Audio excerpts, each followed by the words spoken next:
আমরা আজকে এই অংশে ব্যথা নিয়ে আলোচনা করব, অর্থাৎ শিন পেন নিয়ে আলোচনা করব। অনেকেরই এই জায়গাটা ব্যথা হয়। তো যাদের হাঁটুর বাত আছে তারা মনে করেন এটা বাতের ব্যথা, কিন্তু এই সমস্যাটা একদমই আলাদা। তো আমাদের এখানে দুটো বোন আছে, টিবিয়া আর ফিবুলা। তো এই উঁচু হাড়টার পাশে ব্যথাটা হতে পারে, এবং হয়ে অনেক সময় বুড়ো আঙুল অব্দি চলে যায়। আবার উল্টো দিকেও হতে পারে, এইটুকু জায়গাতেও থাকতে পারে, অথবা নেমে কেড়ে আঙুল দিয়ে নেমে যেতে পারে। আবার অনেকেরই হাঁটাচলা করার সময়, দৌড়ানোর সময় এইটুকু জায়গায় ব্যথাটা কেন্দ্রীভূত থাকে সব সময়। তো সেক্ষেত্রে আমাদের কিন্তু এক্সরে করা উচিত এবং ফাইন্ড আউট করা উচিত কোনো স্ট্রেস ফ্র্যাকচার আছে কিনা।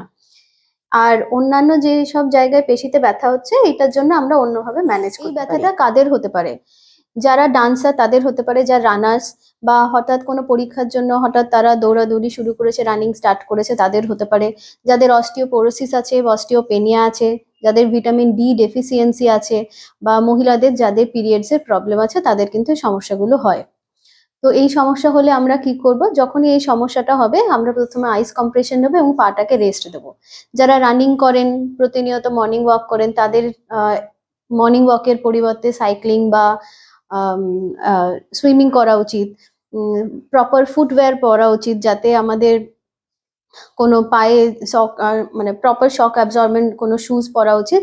না হলে কিন্তু সমস্যাটা শুধুমাত্র ওইটুকু জায়গায় থাকবে না, আস্তে আস্তে হাঁটুর দিকেও কিন্তু এটার প্রভাব পড়বে। তাছাড়া আমরা এবড়ো খেবড়ো রাস্তায় হাঁটাচলা করবো না, বা দৌড়াবো না, উঁচু কোনো স্লোপের দিকে আমরা দৌড়াদৌড়ি করব না। এবং যারা ওয়ার্কআউট করেন জিমে, তাদের কিন্তু হাই ইম্প্যাক্ট এক্সারসাইজেস যেমন জাম্পিং জ্যাক টাইপের এগুলো করা কিন্তু উচিত নয়, এবং তার আগে অবশ্যই স্ট্রেচিং করে নেওয়া। আজকে আমরা কিছু স্ট্রেচিং অ্যান্ড স্ট্রেংথেনিং এক্সারসাইজ দেখাচ্ছি, ঘরোয়া। প্রথমে দেয়ালে পুরো হেলান দিয়ে পাটা উপরের দিকে তুলে ধরে থাকা, 20 সেকেন্ড, নামানো, 20 সেকেন্ড ধরে রাখুন, নামান। এই প্রত্যেক কটা ব্যায়াম 20 সেকেন্ড করে ধরে রাখতে হবে, দিনে 3 বার করতে হবে, এবং প্রত্যেকবারই 10 বার করে করতে হবে। দ্বিতীয় ব্যায়াম, টোজের উপর ওয়াকিং করা, টো ওয়াকিং।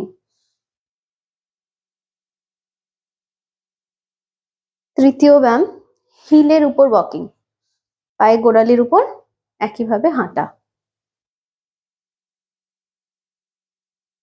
এবং চতুর্থ, আমরা সামনের হাঁটুটা একটু ভাঁজ করব, পিছনের পাটা এরম করে মুড়াবো, দেখবো টানটা আমাদের ঠিক ওই ব্যথার জায়গাটায় আসছে। 20 সেকেন্ড হোল্ড করব, করে সামনের দিকে নিয়ে আসবো। আবার আপনারা যারা ব্যালেন্সের প্রবলেম আছে, আপনারা ধরেও এক্সারসাইজ গুলো করতে পারেন। এই প্রত্যেক কটা ব্যায়াম আপনারা বাড়িতে ট্রাই করুন, যদি উপকার পান ভালো, না হলে আপনারা কনসাল্ট করতে পারেন আমাদের। জেনারেলাইজড অ্যাওয়ারনেস ভিডিও, কিন্তু যাদের এই ব্যায়াম করে উপকার পাচ্ছেন না বা ব্যথা বেড়ে যাচ্ছে, অনেকেরই এর সঙ্গে আনুষঙ্গিক আরো সমস্যা থাকতে পারে, তো তারা কিন্তু ইমিডিয়েট ব্যায়াম বন্ধ করে আপনারা বিশেষজ্ঞের সঙ্গে পরামর্শ নিতে পারেন।